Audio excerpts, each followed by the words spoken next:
Good evening, and thank you for attending Thursday, May 25th Receivers Meeting. Would everyone please stand for the Pledge of Allegiance? I pledge allegiance to the flag of the United States of America and to the republic for which it stands, one nation, under God, indivisible, with liberty and justice for all.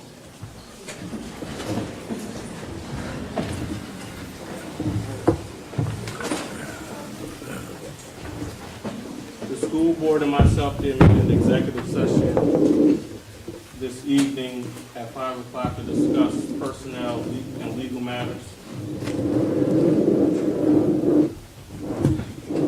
Dr. Parkinson, your report, please. All right.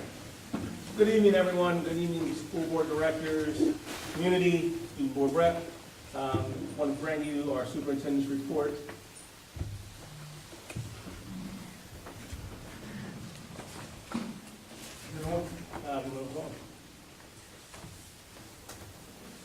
It's on.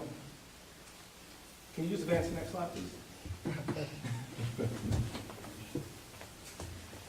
We won't have 2 months in a row with this. All right. Next slide. Thank you, everyone.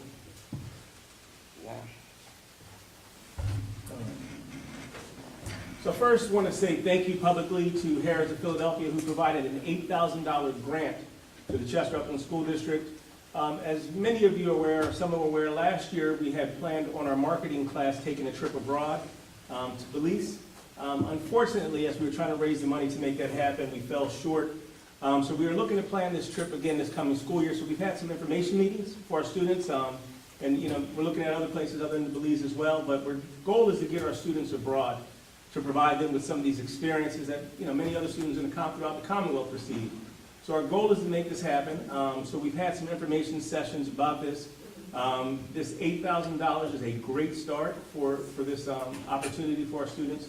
So we're looking to make that happen. So again, I just want to publicly thank Harris. Mr. Green, our Vice President of School Board, is actually the person who provided us this information from Harris, and actually Anne-Marie, our assistant, applied for the grant, and we were awarded the grant from Harris, Philadelphia. So again, this is a great opportunity for our students. We're going to try to do our best to make this happen for our children this coming school year. All right. So in the month of May, we had a great time recognizing our staff. We had our Staff Appreciation Week. That started on May 1st through May 5th. I want to give kudos to Dr. Pless and her team for putting an amazing event together for our entire staff. Each day of the week we had theme days. Yes, it's definitely worthy of a round of applause. It was definitely something special. And just being transparent, I've been through in many districts throughout the Commonwealth, and honestly, I've not seen what her team did for our staff done. It was just amazing. Truly a feel-good week. Each day there was a theme day. We had pretzel day, donut day, and there were a lot of little cute phrases. And my memory's not as sharp as it needs to be, but there was something special with each day. I'm not even gonna try what the donut said. Just all the different things. So Don't you know we care? yeah, don't you know we care? Don't you know we care about you? So little things like that. With each of the events, it was beautiful. We had an Appreciation and Wellness Day that took place on that Friday of that week, which was a great time. We had food, a taste of Chester, where we had a number of vendors from Chester in the community who came out and actually provided samples of their food for our staff. And the thing that's always special about this event is that, Ms. Mosley, who works with a lot of the vendors, and her team, we get a lot of these organizations to donate a lot of the food and the games and all these things for us, so it really is no cost to the district. We were treated with a special guest, Joyce Abbott, who the Abbott Elementary show. It was actually created from Joyce Abbott. So we had Joyce Abbott, who's a climate manager in Philadelphia, came out and spoke to the staff, gave a very inspirational speech, spoke to them about the challenges of working with children, but how much their work is appreciated on a daily basis. So really want to say thank you to Joyce Abbott. A number of photos down here. Actually, Ms. Joyce Abbott is the lady in the pink pants, pink slacks. Well, we had a good time, I would say. One of the things that we do each year is we raffle off, the cabinet will raffle off a day off to the teachers. Last year, I was fortunate to be a phys ed teacher last year. This year, this coming school year, I'll be a climate manager at Chester High School. So I've begged all of the staff and students to make sure that's one of our better days. You know, we have great days there, but make sure it's an extra special day there. So that was our Staff Appreciation Week. Just an update for all of the community members. This has been out on the social media website. Due to us not using snow days, which, you know, we all want to use a snow day at least throughout the years. We didn't get much moisture or much rain this season, but we're going to actually end the school year one day early. Our students will end, the last student day will be on June 9th. We will still have our graduation on Monday, June the 12th. And teachers, your last day of work for this school year will be June the 13th. That's the last teacher day, last staff day. I just wanted to share some of our promotional flyers that we're sending out within the community as we look to start our enrollment process. Well, the enrollment process has started, you know, some time ago. But just wanted to share with you what we're looking to do. Obviously, Chester Upland School District, we're enrolling our pre-K to 12th grade students right now. And we also want to focus on our digital academy as we look to bring students you know, back into the district, utilizing our digital academy, those who are choosing to use to take courses elsewhere with their digital platform. So that is one of our focuses at this current time. Community spotlight, district-wide Math 24 competition. Now, I don't know if any of you have ever participated in Math 24, but the goal or the objective is to get to the numerical number of 24 with different equations. It sounds easy. It sounds like, well, you know the end result or the answer, I'm going to get 24. But all the different combinations to get to 24, you know, that's when they question, are you smarter than a fifth grader?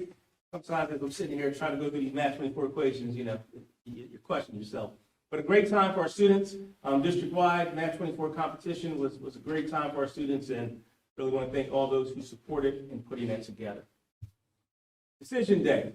Nationally, on May 1st is Decision Day throughout the United States, where students who are going to college, going to pursue the workforce, going to the military, they make their decision on May the 1st. I want to give a shout out to Mr. Franklin and Mr. Bell, school counselors who put this together. Decision Day was amazing. It was great to see the number of students who are going to continue their post-secondary education opportunities, but also some students who are enlisting into the military, going into the armed forces, and those who are choosing to go to work. Ms. Maya was a big part of this day as well. Her team, some of her members of her organization provided some great gifts and donations, so we want to say thank you for all those things as well. But it was a great day overall, great evening for our students, and again, you know, thank all those who put this together for us as we move forward and they move on. District-wide music concert. May 23rd, we held, I believe it was our second concert of this school year. We had our one in the fall. We had our spring concert, which was amazing. We had participation from all of our schools throughout the district, which was great. It was nice to see the improvement from last year to this year that our students are gaining. Just the confidence and the enjoyment of being on stage. Again, want to thank Dr. Bradley and all of the music teachers throughout the district who worked incredibly hard to put this event together. Again, another wonderful turnout. And our students love to be on stage. They love to be celebrated. And as we focus on bringing the arts back to the Chester Upland School District, we'll continue to make great things happen for our students. But it was a wonderful event this evening for our students. All right, so the next few slides are just there are celebrations for all of our formal events. We had our 5th grade masquerade ball that with Balcousa and Main Street and Setzner, where they dressed up with their masks and came in their finely dressed clothing. It was a wonderful event. Great to see the children out having a great time and enjoying themselves at this event. So that was our 5th grade masquerade ball. Next was our pre-K Candyland prom, which was beautiful. I'm telling you, these young people were sharply dressed. Had a great time eating some great treats. We won't talk about the candy because of the health and food restrictions, but they had a little bit of candy. There were some healthy snacks that went along with it as well. But again, it was a great time. Our students love being celebrated, and we love celebrating our students. But this was a great event that took place. All right. 2023 senior prom that took place this past Friday at the New Jersey Aquarium. I had the opportunity to be there. Again, as we said in the little advertisement last week, no one does a prom like Chester. I can tell you, our students arrived dressed to the T. Cars they pulled up in, just the amount of fun that they had at this event, it was, very well done. Again, I enjoyed just watching our children come together, and just have a good time. And that is what happened that evening. So again, I had never been to the New Jersey Aquarium in the evening, and to see the skyline of the Philadelphia in the background, and just the atmosphere where our children were, was incredible. So again, I want to thank all of those, Ms. King, all those who helped put this event together for our seniors, as well as some of our juniors. All right, Chester Day at the chapel. We had 6 students who were recognized at this special event, and some of our staff as well. So I wanted to send a special shout out and a thank you to the chapels of Chester for recognizing the hard work, community service, dedication of each of these members who are before you. So again, I want to thank you for all that you do for the community, all who are present. All right, coming up. All right, summer credit recovery will take place beginning June the 20th, and will go through July the 27th. This will be Monday through Thursday. The cost is $75 per student per course. I believe it's a maximum of 2 courses that can be taken for credit recovery. So just please, if your child is looking to take a summer credit recovery course, please make sure that you register and sign up. There's also a summer program that the district is running at STEM this year. For the first time, I believe there's a significant waiting list for this program, and that's due to the preparation and the activities planned by Dr. Sutton and his team. So obviously at some point we'd love to expand it, but at this current moment there is a waiting list for this summer program that we'll be offering for our students as well. And more information will come about that. 2023 we'll be offering a summer cosmetology program. It's a 5-week course for current students in the program as well as prospective students who want to be a part of the cosmetology program. You can obviously earn the hours that are necessary for licensure. Ms. Best does a great job with these students in the cosmetology program. So if you're looking for more information on how to sign up for this, please, you can obviously use the QR code, go to our district website to gather more information. That's the summer cosmetology program. And finally, just if you could take a peek at some of the upcoming school events, a lot taking place over the next couple weeks. It's a very busy time for us in the Chester Upland School District as we prepare for the end of the school year with the commencement ceremonies, move-up ceremonies, all the different things that take place. Noting last student day, June the 9th, graduation, June the 12th, and last day of school for staff. Also want to bring to everyone's attention June the 21st. June 21st, maybe, is our State of the District. We did this last year for you all. So please make sure you come out from the State of the District on June the 21st. That will be where I will facilitate this meeting, providing you with all of the goals from this past year, the accomplishments. We will focus on future goals. We will also focus on where we are currently in the State of the District. So again, more information to come out about that. That's going to be June the 21st at 6:30. It's the night before the receivers meeting. That is a Wednesday. So more to come. That concludes the superintendent's report. Thank you, Dr. Parkinson. We will now have our student rep. Good afternoon, everyone. The year is starting to wind down, and our STEM students are working hard to pass the finish line. Our upcoming seniors are starting to vote on the senior class officers, a bittersweet moment for me and my team, realizing that our last time has come. Last Friday, May 26th, as the superintendent mentioned, our seniors attended our annual prom. This year's theme was Under the Lights. Class of 23 looked beautiful. Prom was held at the Camden Aquarium, where seniors enjoyed the beautiful ballroom and was able to enjoy the aquarium for what it had to offer. And I can only speak for myself when I say the fact that I'm about to be a high school graduate is really hitting me.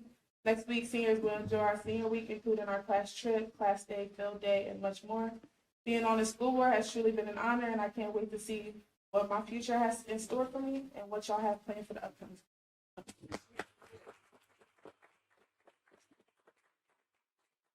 Congratulations. I hear you were the prom queen. No, I didn't even run this year. Still the queen, though. But you still are the queen, but we want to let you know that we appreciate all of the support, information that you brought here based off of students and from STEM and in your graduating class. And we do have a small token of our appreciation for you to send you off, you know, to your new school. Right, North Carolina Central. North Carolina. You can open it up. You can open it up and show everyone if you want. But again, just want to let you know that we're very, very proud of you. We wish you much success in your future endeavors as you go on to college in the fall. We're excited for you.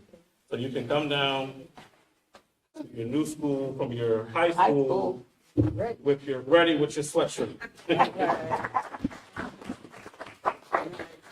Like we just said, Mariama, we just want to let you know how much we appreciate your dedication. I believe, I don't know if you missed a week or so when you had something that you had to do outside. I know for the quiz bowl competition and different things, but you were by far one of the most dedicated students I've ever worked with as far as a student school board representative. So just thank you so much for all that you've done. Thank you. All right.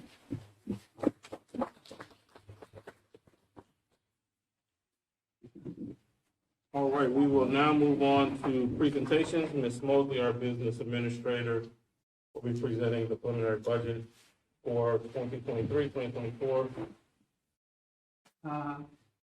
Good evening. My name is DeWanda Mosley. I am the business manager. I do want to say I also had to cover an AP English class, and as a math person, that was not ideal for me, but I made it through. I did also take my prep, Dr. Pless.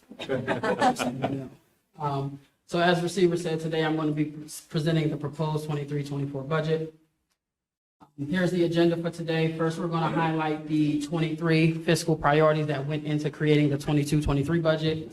We're going to discuss some of the progress we made with those fiscal priorities, some things that changed fiscally for us during the year.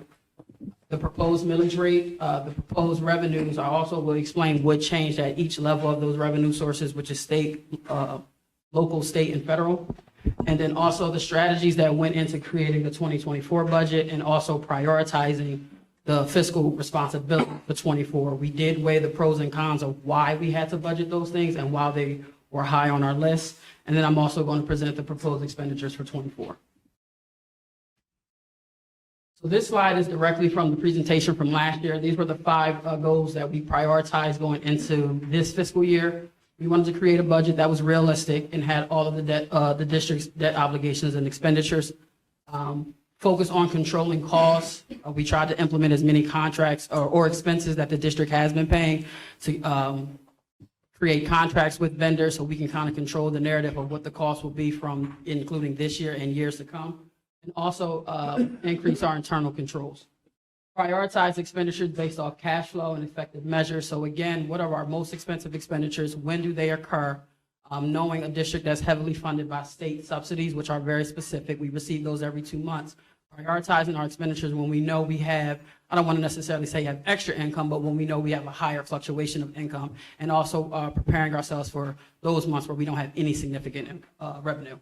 Develop transparent and quality partnerships with existing vendors. At the end of the day, we are a district in receivership. A lot of our internal struggles are not the fault of our vendors, so learning to be more open, transparent, and honest with our vendors and have them work with us accordingly. And then lastly, enhance revenue sources through municipal and local business support. So try to find creative ways we can and strategic ways to increase the district's revenues. And these are just some progression we've made in each category. For one, we do have here an accurate, we accurately planned this year's budget to be all-inclusive. Again, like I said, there were some added expenditures, but also some expenditures that continue to be discovered. But by having this budget, we're creating an opportunity for us to lobby for additional funding. Like I said, we are a district, and I'll get into a little bit more detail when we get to the local revenue sources, but we don't receive the same level of local revenues that school districts traditionally receive. Number 2, increasing our compliance and internal controls. We did reduce our negative fund balance. At the beginning of the year, we were at 15 million.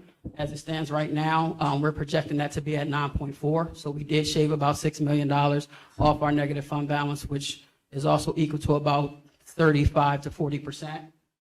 We did complete the 2020 audit. I know we're still a couple audits behind, but that is significant progress when we talk about really understanding where this district is financially. You need to have audited numbers. And most importantly, if we were to be audited today, I can honestly say as the business manager, I wouldn't have to blink an eye as far as all of the documentation we have for all the expenditures, where our revenues and everything is properly documented. So if we were to be audited today, we would be ready. Number three, prioritizing based off cash flow. We did go an entire year without receiving an advance from PDE. That is significant. The district usually averages about 4 or 5. That is big. And the year that the district was placed in receivership, they received 9. That is important to know because we receive state subsidies every 2 months. So you think we're really only receiving payments from the state about 6 times a year. So if we're getting 4 and 5 advances a year, that's significant, but we did not receive one for the 22-23 year. And we have improved timeliness of disbursements. Do have a lot of money going out on this Friday, so pray for me. But after those payments go out on Friday, we would be, for most of our vendors, for about maybe March or April. So we will be less than net 90 days with majority, if not all, of the district vendors, and that's really significant. Transparent with vendors, we have definitely established trust and cooperation. Open communication with vendors, like I said, when we can actually pay them. Our internal issues are not the fault of our vendors, but realistically knowing that we still have to provide the necessary services we need to educate children and them still working with us. So just giving them realistic timelines about when we can pay. And most importantly, we have vendors that said they would never work with the district again. How I know that there were vendors that said that, because if I look into our accounting system, there's multiple vendors for the same company. That's because the district had to do settlements in the past. And those companies said they would never work with us. However, we have reestablished and now also have credit lines with some of those vendors where before they wouldn't even send Dr. Sutton's curriculum unless we sent them a wire, put it on the credit card that day. So we now have credit lines with some of these vendors. And number 5, we enhance some revenue sources, some revenues that the district never received. And more importantly, we're being strategic about our receivables. So even as far as when we're completing our quarterly reports or when we're transferring money to the general fund, or even when we're requesting receivables that we're entitled to, we're trying to monitor those around months where we don't have any significant revenues. So that has helped us a lot. So these are the things that changed since July 1st of 22. Our new revenue sources, while we did receive some of them, we did not receive all of them. The main one being the EIT. That was something that we did implement. And while at first all the municipalities we serviced was in supportive of that, we did start receiving some pushback when it became time to implement that. So that was one of the things we had to adjust for accordingly this year. We will receive those revenues this year, but we made some adjustment. And lowering our actual revenues, budgeting specifically for what the district has pulled in certain areas over the last 2 years. Some unexpected expenditures, those continue to come up. Just to name a few, fringe benefits, IRS. I'll tell a really quick funny story. One day I was having a really good day in my office and the receiver called me, whispering, and said, the IRS is here, they're in my office. And I told him, you're the receiver, and I just hung up because I didn't want anything to do with why the IRS was there talking to him. But on another day, I was having a really, really good day, and they told us we could file for an abatement. I went to go check the bank account, and they just took the money, $462,000 that the district owed the IRS for a settlement back from 2017. So again, these are just realities that the district, we continue to deal with while we're trying to make progress. And then, of course, our enrollment has decreased slightly. Again, that could be due to a number of issues as we're properly, with Dr. Mameen's department, properly doing the child accounting and reporting. And also our charter tuition enrollment has increased. And the addition of 2 more charter schools. I do want it to go on record that the district pays 20 different charter schools. I know what people see in our city is Chester Community Charter and CCSA. Those are the charter schools that are in our district. But the way charters work, you only have to live in the state. So if they live in Chester and attend somewhere else, we have to pay the cost of tuition for that student. So we actually pay 20 different charter schools. And then some of the other things, we do have 2 new facilities. The general obligation bond that the district obtained for 2022, the first payments went into effect this school year. And also the added contracts that we did for our unions, again, to make our personnel more attractive to retain quality staff. So these are the proposed millage rates for next school year. For Chester City, it's 14.31 mills. And for Chester Township and Borough of Upland is 14.25. I know you guys may see a reduction. I am going to explain that on the next slide. But I also just want to provide an example for our residents here to remember how their school tax bill is determined. You literally take your assessment value and you multiply it by the millage rate by moving the decimal over to the left 3 times. If you're in Chester and your property is assessed at 50,000, you multiply that by 0.01431, and that's how you determine your school tax bill. Okay? So here are our proposed revenues for 23-24. We have $168,229,351. Of that, local revenues make up 13.74% at $23,113,110. State revenues make up 71.26% at $119,876,312. And our federal revenues make up 10.7 at $17,989,929. Where you guys see other revenues, that's $7,250,000. That is revenue from our general bond. Like I said, the 22 bond that the district received to purchase 1350 and 1450, we also obtained money to do capital projects district-wide. That money is not housed here at the district, it's housed at US Bank. So because we're actually requesting the money to complete the projects, that money has to be reflected as revenue on our budget. So here's what changed locally. There is a decrease of 4.26% in our local revenues. The biggest reasons being the correction to homestead. As we're undiscovering things that have happened in the district, we're continuously to discover things that needed to be corrected. Like I said, the biggest one being homestead, how it's supposed to work. Every year, you're supposed to receive a significant amount of data from the county. As far as the number of people that pay taxes in your community, the number of people who are on homestead, the median assessed value, all of this information is supposed to come from the county, and you're supposed to calculate the homestead exclusion for each individual property. So now that we did it the correct way, and the way homestead works is whatever we receive as property tax relief, you give that to your homestead approved properties first, and if there's any money left over, that goes to lowering the millage rate for everybody. So if you looked on the slide before, why our millage rate went down is because we properly allocated the property tax relief how it's supposed to. So our homestead residents will receive their proper allocations, as well as all of our constituents will receive the correct millage rate based off the property tax we received. We also have additional revenue that from this year that we received once we contacted the state and also with our legal team to determine how that was to be allocated. They told us we can either reprint every single bill, which would have been hundreds of thousands of dollars, or we give the residents their credit. So any person who owned a property in 2022 and is on homestead will receive an additional one-time credit next year reflected on their tax bill. Okay? So again, combined, that was a significant amount of property tax relief that takes away from the revenues that we will collect from real estate taxes. We also wanted to budget accordingly for what we have collected over the last 2 years. The district has pulled in about 16.5. They have budgeted for about 19. It's not appropriate to do if we know we're not collecting those revenues. So we did budget accordingly, and also Crozier Hospital did not pay their taxes this year. That's about $1.8 million just off Crozier. So again, we did budget accordingly. And then also, I don't know if you guys can see it. I do believe this presentation will be made public. But I do have here that is something significant to know. This is from the county. These are all the school districts that are in Delaware County. It lists the median assessed value properties for each school district.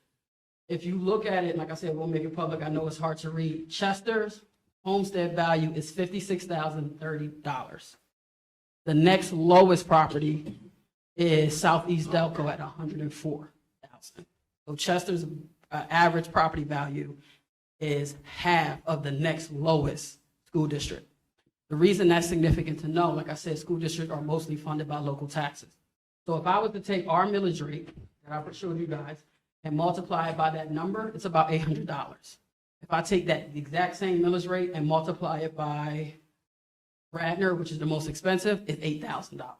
So again, the value of properties that the school district has no control over drastically impacts the revenue that should be generated to fund the school district. The other part I want to mention is the amount of tax exemption in Chester Upland School District. If you look at all three municipalities we service, Chester Township, Upland Borough, and Chester, the tax exempt value is $636 million, which equates to $8.6 million that this district does not collect because of what's tax exempt. What's tax exempt are your churches, your schools, your housing authorities, your soccer stadiums. We do not collect taxes off of those things. All right, so again, it was strategic, and the last one being the delinquent taxes. The receiver set up last year where the district, we actually sell our delinquent taxes every year. It does come with a cost, but the significant benefit of that is we can ensure that revenue. Like I said, usually delinquent taxes, you get sporadic payments when people pay their delinquent taxes. By selling it, we can ensure an amount. So to give you guys an example, last year we received about 4.5 million. This year we budgeted for 1.2, we received 1.4. Next year we're budgeting for 1.7. We're projected to receive about 2 million. So again, that ensures that the district can receive revenue that we know we can count on. So that is a strategic move. What changed at the state level? The Level Up funding has officially been incorporated. That was major. We received an additional $11 million this year, but now that, and it was categorized as a separate payment, it's literally been incorporated as our basic subsidy now, which affects our basic education and special education. I did put a clip of this little article here because it's important for people to know. It says 30 years ago, state subsidies paid more than half the bill for public education. Today, local property taxes are taking over, covering a minimum of 44 to 83%. Minimum of 44. We're collecting about 13.7. We're receiving most of our state subsidies from the state, but which is very important where we need people to lobby for this district. Is PA is one of the only states that use an average of the last 3 years of data. Most states use the last year, but they also heavily incorporate the poverty level. So when you factor in the average income of our city, which is, I think, 20,000, 30,000 below the state average, is incorporated into what the state gives us, that's significant. So what that means is the $80 million we're receiving could be 105 if they didn't factor in the poverty level, which is, again, something the school district cannot control. Also, our state property tax relief was consistent, but we did accurately budget for other subsidies. So other subsidies received from the state, Social Security, retirement, transportation. We have budgeted for things in the past that the numbers, history has shown the district has pulled in that revenue. So again, we were accurately budgeting for the things that the district has pulled in the last couple of years. Some things can simply be corrected with proper reporting, but again, that's something we actively have to do. And the last level of,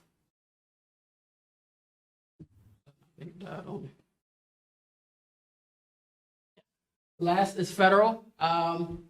So our budget incorporates, our ESSER funds are heavily incorporated in this budget, estimated at about 11.5 of our revenues are ESSER funds. Most of that is ESSER 2. ESSER 2 grant expires September 30th of 23, which is in about 4 months. So we'll receive the balance of that subsidy, which is about $7 million. The other ESSER grants expire in September of 24, so what we budgeted for was just 12 months worth of payments for all of those grants. One of the biggest things that impact our federal level is federal compliance. Like as we get further away from COVID and towards the deadline of these ESSER grants, what's required, what's mandated, they constantly change, especially with ESSER 3, which is the largest one, is about 19 million. We're current on our quarterly reports. That's important because if you do not submit those quarterly reports in time, they do suspend your funding. And if you're not spending the money, if you have more cash on hand, they will suspend your money. So this is the actual copy of our ESSER 2 quarterly report from March. That was everything we spent as of March 31st. The reason I wanted to incorporate that, because I know there was a miscommunication thinking that the district just had $30 million of ESSER funds sitting here. If you look at the report, as of March 31st, we have received 1.7 in ESSER 2 dollars. We spent, go back for me one time. We only spent about 1.6. So again, we don't have $30 million just sitting here. They send the payment, and then we have to spend it accordingly, and then we have to report it accordingly. Next one. So here's our revenue comparison. I did two things here. I have here reflected the 22-23 budget, so the items we did budget it for, and then I have what the actuals are. So these actuals are as of May 15th of 23. So what we actually have received in each one of these line items. So I wanted to show that so you guys can see in comparison to why we budgeted for what we did. Everything I explained at the local level, which is why you see a reduction in our local taxes. The basic ed funding, you can see the difference of where we had $11 million. That's that level up funding that was incorporated. What we budgeted for was the usual 2% increase from the state. Like I said, the governor does have a proposal out there where this will be a lot higher for us. So we're crossing our fingers and hoping it goes through, but as of right now, we're projecting the 2%. Transportation, what the district has received in the last 2 years has been around 1.1. That is one of those revenue sources that can increase as we correct the reporting. And then, like I said, these are just other examples. I do want to pinpoint, I know the grants look significantly less, and I know people might have questions. Again, this year, we did a lot of the compliance part of Esther. So I know you didn't see as many capital projects being done, but again, as far as making sure everything went out to bid, we're following those compliance mandates. That prolonged the process of us actually starting these projects. However, you do see there's an increase of our grant budget next year because we'll receive a lot of those funds now that the projects will get started. And then other revenue sources that incorporates just little things, mostly that is the U.S. Bank bond fund, that $7.2 million that I told you guys about. Oh, it actually worked that time, so. All right, so now we talk about the strategies we had to go in and create in our expenditures. So we know what the goal is for everyone, of course, is to exit receivership, but that's a very broad topic, and you have to be strategic when we talk about doing that. So the focus this year was to establish a baseline for the district. What our district looked like 10, 5, even 3 years ago was extremely different. So we have to budget for that reality. So this year was more so let's set a baseline so we can start creating those 3 to 5 year projections as school districts have.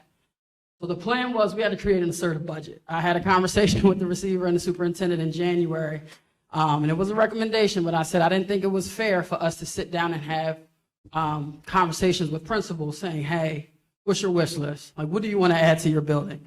We can't even do the bare minimum. In some instances, we're not even providing the things that we are supposed to provide right now. So it wouldn't have been just to them to get them excited, right, about certain things and know we can't meet that standard. But again, the district has not in the past captured all of this expenditures. So even if, hey, this might be something we want to do for you, these are expenditures that we haven't properly be budgeted for, so we need to reflect those. So what we did is we prioritized the district's 5 largest expenditures, and I'm going to show those to you. And then we had to make sure we continue to capture all of the real costs of the district. So these are the top 5. Oh, man. Slide 13.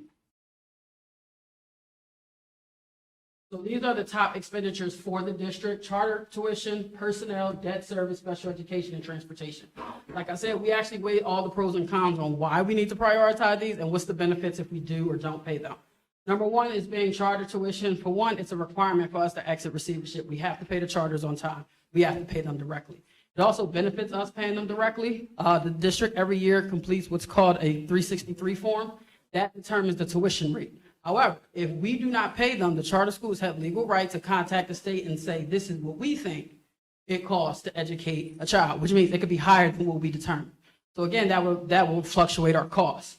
Also, it impacts our cash flow. If we don't pay them directly, they can call the state, and then the state will send them their money before we get our state subsidy. So it will drastically impact the money we're expecting to receive. And then at the end of the day, there's still students that live in Chester Upland that attend those schools. Number 2, personnel. Of course, we have to make our district more attractive so we can retain quality staff and also keep the staff that we do have and try to boost morale. I can promise you if a teacher is probably concerned about how I'm going to pay my car note, probably not putting in 100% focus about how we're going to educate the children. So again, that is something we have to prioritize. Number 3, debt service. As a school district in receivership, our debt service payments are, for the most part, are directed as well. from our state subsidies. That's a requirement while we're in receivership, but also impacts our credit rating. So again, we want to become current on our audits. We want to pay down that negative fund balance. We can build our credit rating so we can obtain loans at a better rate. And of course, it affects our ability to borrow. If we're not paying them, it works just the same way it does in your household. If you don't pay your debt service, another lender is not going to give you a loan. Number 4, special education. This is important because this is a significant part of our population. I do believe, Wilson, you said it's about 25% of our students that we service are considered special education. Also important, we can obtain additional funding. Every year in November, the state gives out more money for special education for extenuating circumstances. I asked a rep from the state, well, what is this extenuating circumstance? He said, well, if it's something crazy where your out-of-district placement is like over $100,000. I looked at Dr. Wilson and said, well, most of ours are. So we have a chance to obtain additional funding just by making sure we're properly recording all of the expenditures associated with special education. And more importantly, it lowers our liability. We have a legal right to provide the services that those students need. If we're not providing those services, we get sued. It costs us more money anyway. And then number 5, transportation. Again, we have a legal requirement to provide transportation to students. Also, it can help increase attendance, and this is a safety issue. I don't know how we don't want to ignore that for some of our kids. The neighborhoods they have to walk past just to get to school, it defers from some of them from coming to school. So again, transportation is something we want to provide. Here are our proposed expenditures for 23-24. Total is $175,610,178. If you break those down, the proposed budget for charter payments is about $58 million, and in full transparency, that more than likely will go up before we approve the final budget. Again, this information is based off projections on what we have paid at certain points and what we still have to pay. This final budget will be paid, it will be approved after we finish making the charter payment, so we'll be able to get an exact number. Our personnel cost is a little over $50 million. That's all inclusive, salary, benefits, everything. Our capital projects, I know it wasn't on our top 5, but the reason it wasn't is because all of the revenue we have for our capital projects are either ESSER dollars or the bond funds. So those expenditures are really a wash.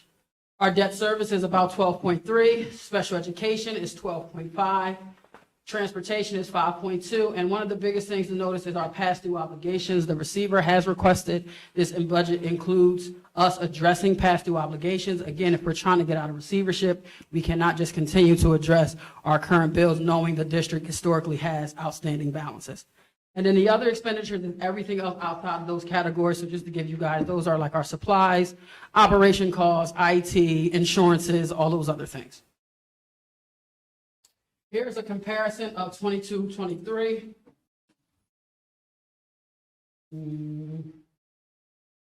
Go back like 2 more.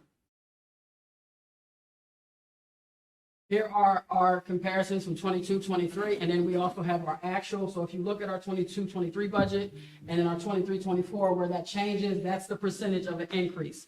So in the middle column is still what we've actually paid. Those numbers can fluctuate. Our charter budget right now is 5.6% higher. Our personnel is 8.71.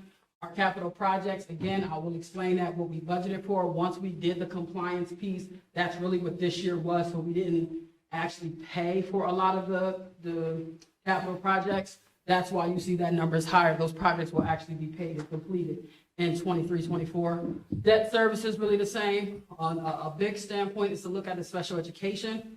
It is almost $5 million higher. Again, that's all inclusive. When we talk about legally the services we are to provide for these children, we can't necessarily just omit those. Past due obligations, significantly, if you look in the middle of actual, as of May 15th, we have paid $11.5 million in past due bills this year. What that does is that takes away revenue for us to pay this year's bills. So again, the receiver asks that we start budgeting for those things. And then the other obligations, again, as I explained to you guys, are our operation costs, insurance, different things like that. Next slide. This is just a quick overview to show you guys at a closer standpoint, because I know it's hard to read. Our local revenues as it compares, all of our revenues as it compares to last year. You can see overall there's a 14% increase to get us to the $168 million figure. And then here are all of our expenditures of 22, 23 compared to, that should say 23, 24. I do apologize about that. There's a 19% increase in our expenditures for 175 million. The district does have, as it stands today, a projected deficit of $7,380,826. I do want to pinpoint in that total is us budgeting for the $4 million of past due expenditures though. That's not, now honestly, that's just the 10th grade class went to Six Flags. I just put that picture on there because I know a lot of times the information I share is a little depressing. So I just wanted y'all to see a picture of the kids. To remind them at the end of the day, everything what we do is for them, to give them fair opportunities. But that is the budget presentation for next year's budget. Thank you.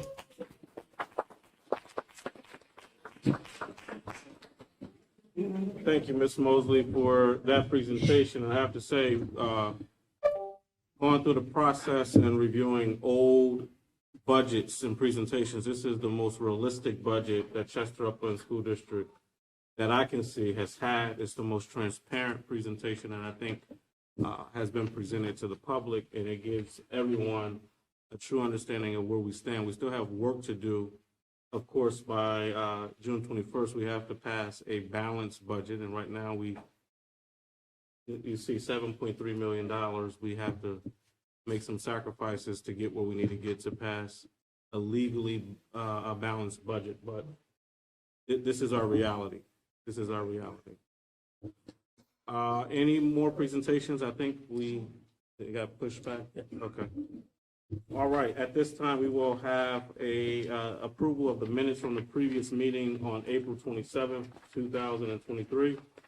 The minutes from April 27th, 2023 are hereby approved.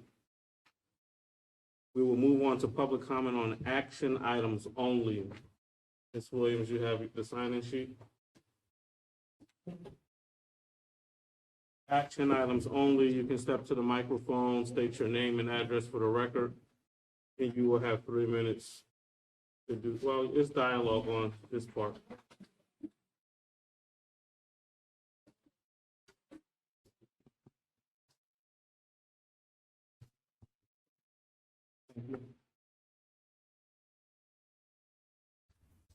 Ms. Denise Mosley, folio number 491101703000.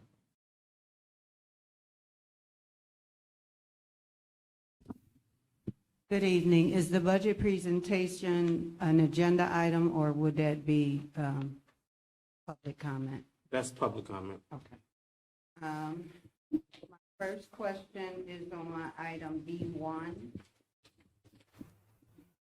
There are 2 positions listed. I don't want to state persons' names, but I noticed it's transportation coordinator / operations / admin. So can someone give more clarification as to what the operations and admin is for that particular I guess, individual? Are there going to be multiple jobs? And then the same for the assistant superintendent / or curriculum and instruction. Are we going to have more than one assistant superintendent? So if more information can be provided there so we can kind of get an overall feel for the change there. I'm going to just keep going so I don't exceed my 3 minutes. C6, approval to enter Pennsylvania Trust. In the action section, this says effective July 1st, 2022. I want to know if that date is accurate, or should that be 2023? I do see in the explanation they kind of go back and look at things for 2 years, so I'm not sure whether we have to say effective when they go back, or does that need to be changed to 2023? And then on, what is this, C13, it states that this work is for a new school, And I need to know what's the number of students that will be at the new school and what grades. And then there's a lot of like C14, 15, and 16. And I just needed to know if proper bid protocol was completed for all of those expenditures. All right, I'll start and team jump in where necessary because I sometimes act like I know what's going on in this movement. So, if the transportation coordinator, when you see the slash, no, he will just be the transportation coordinator. It falls under operations and central administration. That's why those slashes are there, I imagine. Okay. Location? Okay, thank you for that clarification. The assistant superintendent of schools, and Mr. Donatelli, I'm going to tell you to tell me when to shut up because these are personnel matters. But we know Dr. Sutton is a part of the MCIU contract, which ends June 30 of this year. So we will no longer have that obligation. He will now become a Chester Upland School District employee with that title, and it will encompass all of the work that he does as the chief academic officer under the old contract. So I think Dr. Lamine is still here, and Dr. Sutton now is a part of the Chester Upland School District family more intimately, I guess you can say. All right, so that's that one. And then we have the 6. When they do these, they do them 2 years. They do them every 2 years. So it's for that date, effective July 1, 2022. Thank you for clarifying. As it pertains to, now, I am going to need help with number of students. Grades for the new building will be 6 through 8. 6 through 8. I believe so. I defer to Dr. Parker, to Dr. Sutton about numbers. 300. Okay, 300 for the numbers. As it relates to were the things properly bid, yes. The things that you see here, C14 through C16, they went through the bid process. That's why it took so long for the projects to get to the point where we are today. So we're actually awarding based off of the bid process. Okay, thank you. All right, thank you. Ms. Karen Meyer?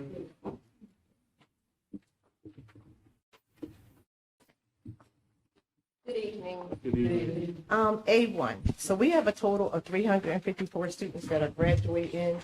And have all the grades been applied to the students? And was this information provided to our alumni who handle our graduation boxes each year for the students? Oh, I'm keep going. A2, I see that we paid $12,400 for Newman. Have we ever thought about contacting Widener to see how much they would charge us since they are located in the city of Chester? I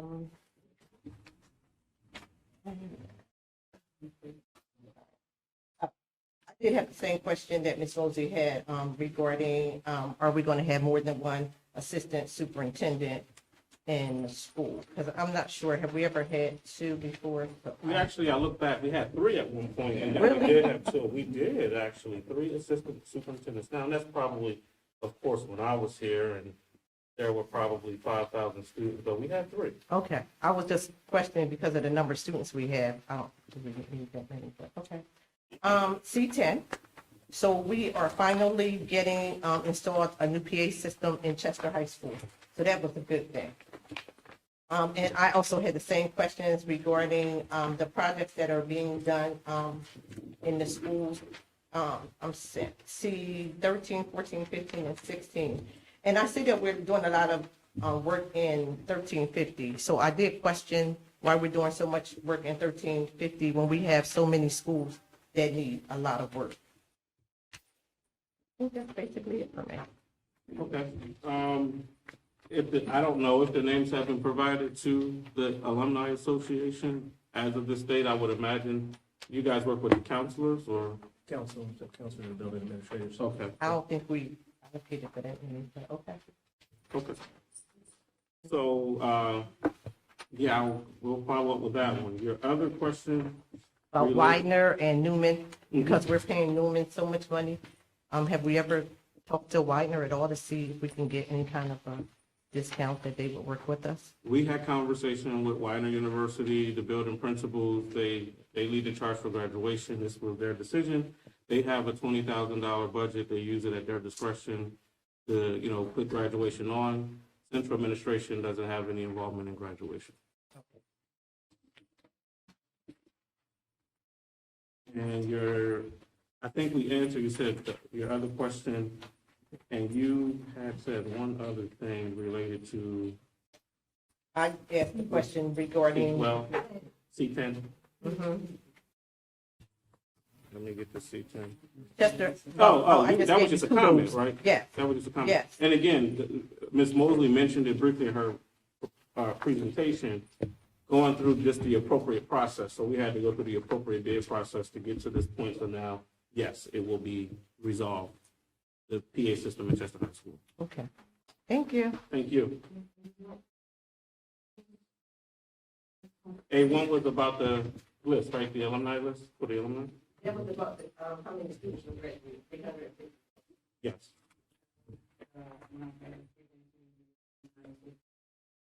Well, you're up, so you're next on my list. You can chime in so we all can hear you. Ms. Alicia Martin? Larger list, this is a preliminary list, this is the list I received either. So- It's less, it's less, It's less. yeah, it's less. Okay, so Yeah, I know.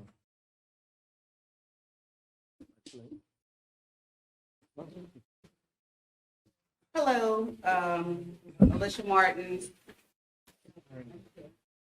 your address for the Oh, record. I'm sorry. My address is 321 East 20th Street in Chester, of course. We were given a total of 260 students, and on, if my calculation serves me correct, for A1, it looks like it's 354. So is there, So it looks like, Ms. Martin, is the 260 number is Chester High. Right. Then you add the STEM graduates. I don't know. we normally have like 80 STEM grad, and the rest is Chester High School, so I'm not really sure where the extra numbers came from. So, Yeah, if I can get that, let me follow back up with the building principals, and the school counselors who provide that number. Okay. so let me ask the question, and not to take away from your time, but That's fine. tonight, we got, if this isn't an accurate list, we need to table the list until it's accurate.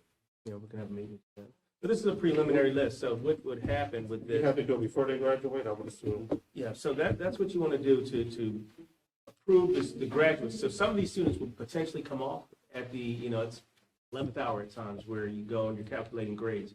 But these are the students who the principals have provided, who have a strong chance of graduating. Okay, but just say all 350 graduate, and we only have 260 boxes to make the Alumni Association look like we were not prepared, which is one of the reasons why we do all of this in preparation for June to even get an estimate. And our estimate for the last 4 years has been 260. Even when we spoke earlier with some administration, it was 260. But even technically, you honestly think that there'll be like 100 students removed? So that's something that we would get from the building administration. And I believe that number includes the students that graduate from Camelot in January as well. They won't walk, I believe they do participate, but they also participated in Camelot in January. which they still graduate, so they still should get a box. Right. So I think that's another reason why I listed at 260. Okay. But initially, I was given a number of 180 without the Camelot in January, right? So,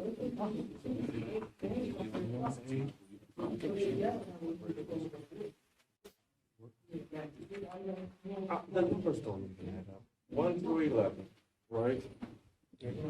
And then you got 12 through 51, right? And then I got cut base 2 to 91. Somebody's Excel formula is off. that's not 200 and, right? Am I goofy or Excel? Yes, so the numbers that are wrong. What is it? Go back to You one, want me to say why? Because it's going from 91 to 183. and then there's 92 through, And on this side is It 92, goes from 91 97. and then over here to 92. Why do they do it this way? Down. Okay. Why do they do it like that? so what's the cut and paste, okay. So, Mr. Donatelli, Yes, sir. what is this contingent upon final review of solicitor and It would be contingent on all students receiving the amount of credits necessary for graduation. You have the list. These are the anticipated students. They still have to have the amount of credits to receive their graduation. So my recommendation, respectfully, would be to approve this list, because I've been looking at the column, and they run in an unusual way, but they seem to have internal integrity. And the motion would presume, or at least could include, of course, the requirement that they accept or that they earn the amount of credits necessary to receive the diploma. I think that's how I have always looked at that requirement. Okay, thank you, sir. Ms. Arnold? You're up. Public comment on action items only.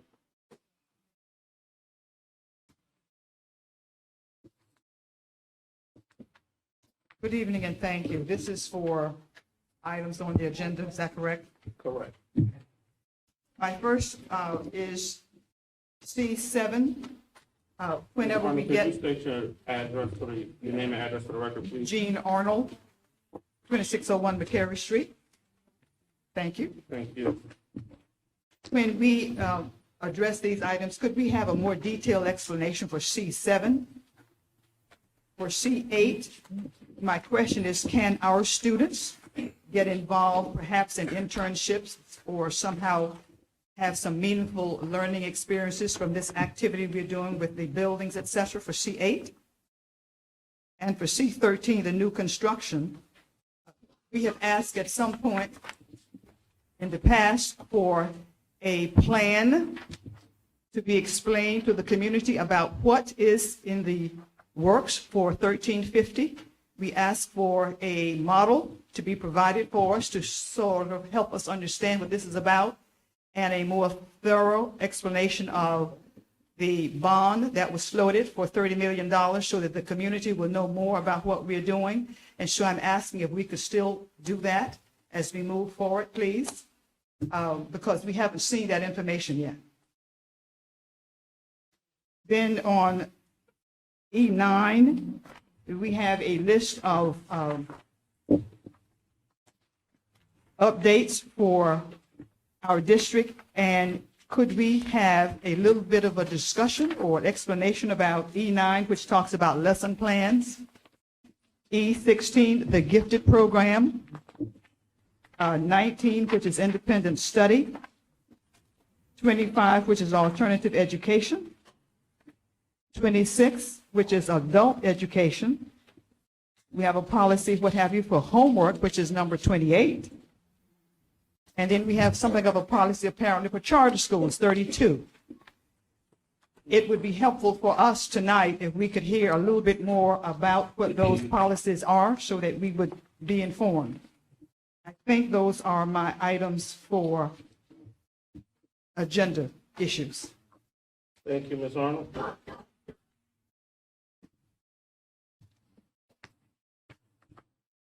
Ms. Mosley, you were the sponsoring executive for C7. It's a renewal, I know, for scholarship. I think that's the ID card. I don't know. That's for the ID cards that the students have, Ms. Arnold. This is just an annual subscription that we have to pay each year. You can read, I know, but I don't know how more detail to give you. Like, it's Well, scholarship, first when I saw it, I thought I was reading scholarship, okay. but then I saw Yeah, scholarship, it's these and cards. so Yeah. you could have said to me, these are the ID cards that we give our students. That was what I was needing. Oh, it says it. The attachment also that was on the website, the whole. About those attachments on the website, they are challenging to find, but I will probably take more time to try to find them in a timely manner, because I know when the committee meets the week before, those items are not available, and by the time that I do find them on the website, it would be a crunch to go through all of those details, but I do appreciate the fact that they're being listed here tonight. If, for anyone, if you go to board doc, if there's ever like this little paper next to an agenda item that's listed, if you click that, it brings up the attachments that are listed here. So on all of these agenda items here, if it has an attachment that people can view, you just have to click the little paper next to that agenda. Thank you, Ms. Moore. When are those made available? When the elected school board meets, is all of this available the week before? Because they have those committee meetings. You remember? Not the week before. They are available usually a Friday or Monday after they meet. So just on that note, are we ever going to provide for the elected school board meeting the complete agenda so that those persons who would attend that meeting would have available, those items available to discuss and provide those questions for you so you can answer them up front tonight? Look, I mean, we had said we were going to do that at one point. Well, we said we would have the agenda available. I believe and I don't come to school meetings, but you all discuss the things that are on the agenda that's proposed, because they're subject to change based off of the discussion that the school board has with the executive sponsor and cabinet member. And I believe documentation upon request is provided. And then when when the receiver's agenda becomes available, if there are modifications, the attachments are uploaded with the agenda that is usually available that Monday, if I'm not mistaken. So we'll just wait like we normally do to get the complete agenda. So Like we are doing now. Ms. Arnold. I'm finished with that one. You sure? No, I don't know, because I'm not. I don't think I am. Okay. Because, I mean, here at my meeting, that's when you get it, when you ask the question, and we're reviewing it, and doing what we need to do. At their meeting, they can modify and do whatever. So the change was that they would at least have the full agenda so they can know what's coming in the future to ask questions and not necessarily have all of the documents, because I don't know if you all entertain public comment and questions at your meeting as a whole. You do about agenda items? No. It's just general public comment? What we talk about. Public comment. Right, so I think that's, The last couple meetings. They don't come to the meeting. oh, you haven't had any? No, Question. it's just the cabinet and us. Okay. But the process that's established here is the process as it will be. So by Monday of this meeting, you will most certainly have all of the attachments available for your review. Thank you. So about the other items, Dr. Policies. And again, I don't know if you want to give a blanket statement about the process you're going through with all policies right now, as we're required by law to make sure that they're updated at a public meeting, and touch on some of the ones that Ms. Arnold asked about, but the policies are already existing. right, I understand that. And I don't know if, the ones that I've reviewed at least, we haven't made modifications, we just have to go through the requirement of the law to publicly review and approve, I guess, the policies that were on the books. If nothing came from the state to say that we had to change or we did nothing internal to change them, they are the same. And usually if there is a change, Dr. Lemay will present that publicly. I know you did that once before. Yes, and all the policies are attached. There's also an update document that's done for all the policies, giving information about those that are current in the district and then those that are new. There's going to be follow-up questions. Always available. So I don't know what we.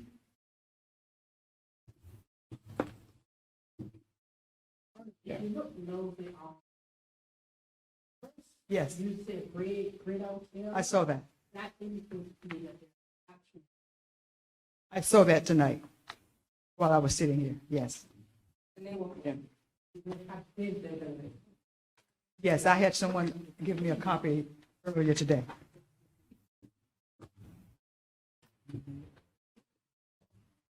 And to your question, Ms. Arnold, as it relates to the bond documents, I know we had to publicly, legally go through that process when the bonds were approved, and you had to send it to the state had to approve it and show proof of this and proof of that. But to your point, a detailed version, I know that is a part of the state of the district address that talks about not just 1350, but all schools and plans. And there is detailed information in there about 1350, so you will most certainly see that, the plans for that. You had asked another question that I think is a great idea related to Around C8 and C13? C8. I think the internship. I think it's C8, yeah. I think that is a great idea that you suggested, and we'll love to go back to this particular organization to see if that's something that they can make available for some of our students to have them involved. I know they will be involved in the process of creating the plan, but to kind of do more of an educational component, I think is a great idea. And C13.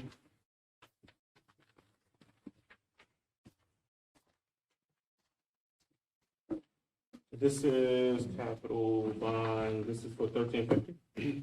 I think so. Yes, this is for 1350, so this is the work to do the demolition and everything like that, to put the classrooms that Dr. Sutton and Dr. Parkinson talked about earlier this evening for grades 6 through 8. So what I was asking for, and I suppose maybe that will be taken care of in the state of the district, is more detail, more understanding that is being planned, because I don't miss many meetings, and I haven't seen a very comprehensive plan or discussion about what is intended, and that's what I keep asking for. So thank you. Thanks, Ms. Arnold. There are no more public comment on action items at this time. We will move to the approval of the action items. Action items A1 through A6, I hereby approve action items A1 through A6, with A1 being contingent upon all graduates successfully meeting the Pennsylvania requirements to graduate high school. A1 through A6 are hereby approved. Action items B1 through B2, I hereby approve action items B1 through B2. Action items C1 through C16, I hereby approve action items C1 through C16. Action item E1 through E36, I hereby approve action items E1 through E36. At this time, we will now have public comment on, general public comment. We ask that you step to the microphone, state your name and address for the record. You have 3 minutes to make your public comment, and your public comment will be answered within 3 business days. Ms. Denise Mosley.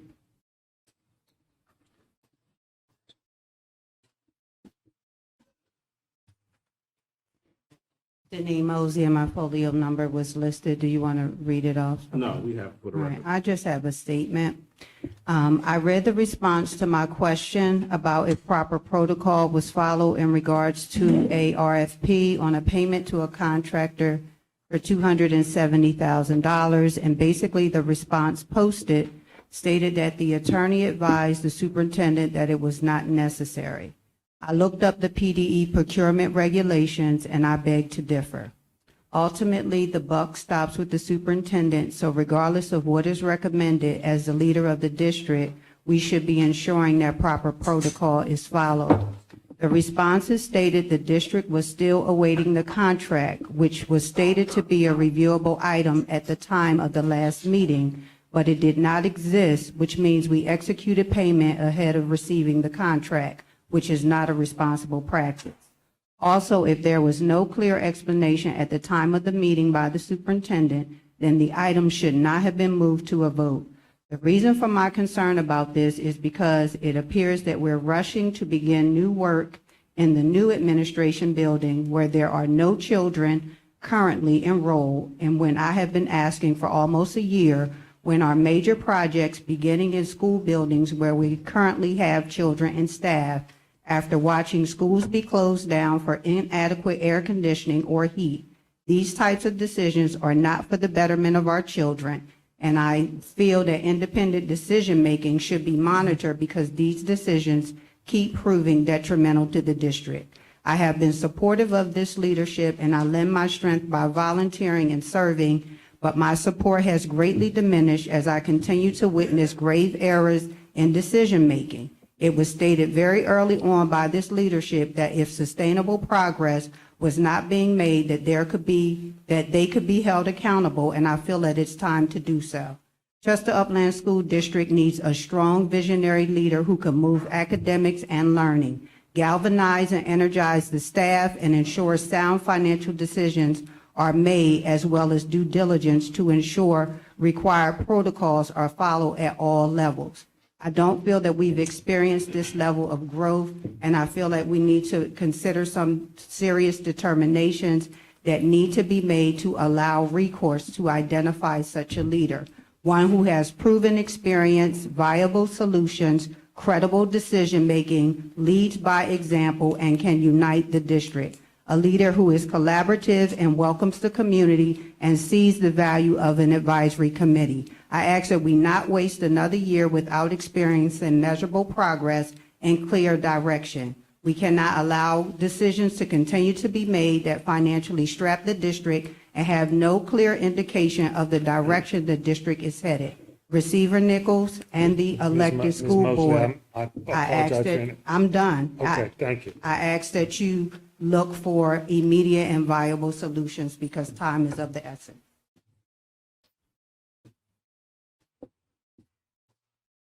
Thank you, Ms. Mosley.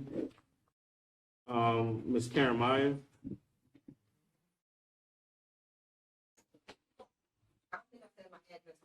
So I'll say it. 904 Pusey Street, Chester, PA. Couple things. Baccalaureate service has always been on a Sunday. And now we've changed it to a Thursday. And I'm not sure if everyone is aware, but Baccalaureate and the Hero Bowl are the same day. The Hero Bowl is an opportunity for our football players and cheerleaders to participate, and they are all seniors. So that means that they will not be a baccalaureate. So I want to make sure that we are looking at our schedules because that should never happen. And I would love for us to go back to having baccalaureate on Sundays. Looks like we're having 6th and 8th graders into 1350. So are we doing restructuring of all the schools, or where are these children coming from, or how's this going to work? I'm supposed to answer you at a later date. Okay. The summer program, it looks like we have a waiting list, and I'm just curious because are we going to be able to accommodate I know that the waiting list is growing. So I'm hoping that we can accommodate the children. And then what are we going to do with our buildings that we are no longer using, i.e. Columbus and Stesser? Like, are we going to do anything? I mean, I didn't mean to say Stesser, I meant to say Smith. Like, what are we doing with those buildings? Especially Columbus more so than anything. We don't own Smedley anymore. We don't? No. Okay, but do we still own Columbus? We do, and I'll answer that at a later date. Okay. Thank you, Ms. Meyer. Ms. Arnold.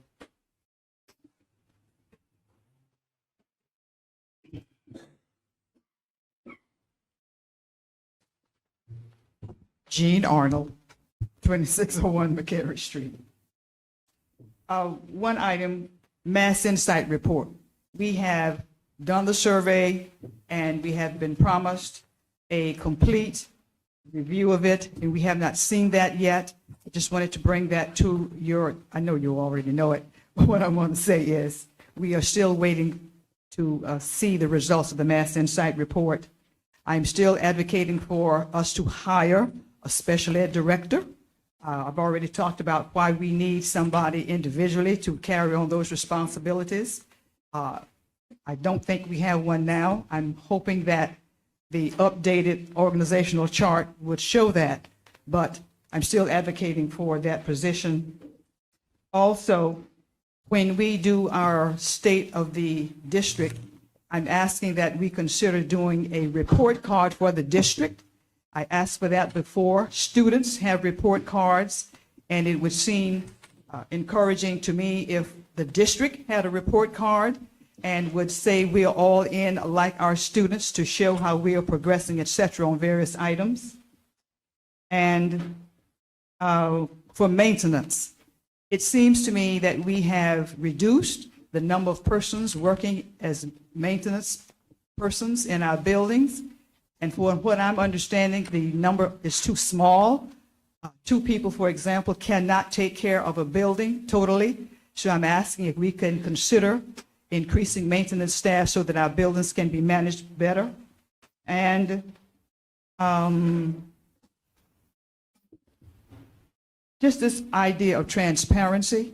We've talked a time about being more transparent. I like details when things are being explained. And so what I'm asking is that we really look at how we could be more transparent and better communication, better at our communications to the community. And I ask for a budget for the CTE program and the details for the engineering component at STEM. We had a meeting the other day. We did not get that budget, and I'm hoping that we can still get it. I'm sure that it exists, and whatever has been forwarded to the persons who are in charge of the CTE program and the teachers there, if we could just simply send that again so that those of us who are advisors on that committee would have that information, that would be helpful. I know the school year is ending, but I still would like us to understand, this is talking about the school year that we just about to finish, not the future, but we would like to see a detailed budget of the CTE program and then specifically the engineering. I've had the meeting and we were not able to get that information, so I'm just asking that we just try again to send it. Okay. Okay, Ms. Arnold. Thank you. I will just put a comment for the record related to the Mass Insight. Tomorrow is actually the day that Mass Insight and PDE are coming to present the findings to the administration. So once we get the findings, of course, we have said and will do, it will be made publicly available for the public, but that is happening on tomorrow. So I anticipate the next few weeks that document will be rolled out publicly. And as many of you know that have been here for a while, this leads right into us moving into an amended recovery plan. So PFM has also started their work on the upcoming amended recovery plan that will take place. All of this we anticipate will be completed for one large strategic comprehensive plan for the district that will encompass the things that are being stated in the district address. The comp plan that a lot of you went through about a year ago will be made readily accessible and rolled out publicly before the next academic year starts in the fall. All right, there's nothing else on the agenda, hereby are adjourned.